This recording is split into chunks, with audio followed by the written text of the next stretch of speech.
6ix9ine bought his mom and his brother new cars. Welcome to another episode of Line Bites. 6ix9ine, we know 6ix9ine ballin'. It's for 6ix9ine bought his mom a brand new car. He got her a Lamborghini truck.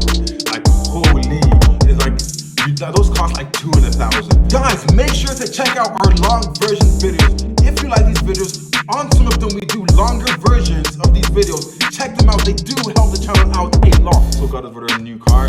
It's crazy, he's giving back to his family. He told his brother, hey, I used to crash up the car, I used to scratch up your car, so now here's a brand new car, a good car, a high-end car. So yeah, I feel like this is good. He's not making music, but he's still making money, and now he's using that money to make his family's lives better. So yeah, I feel happy for him. What do you guys think? Should he stop buying his family stuff and make music, or is this all good?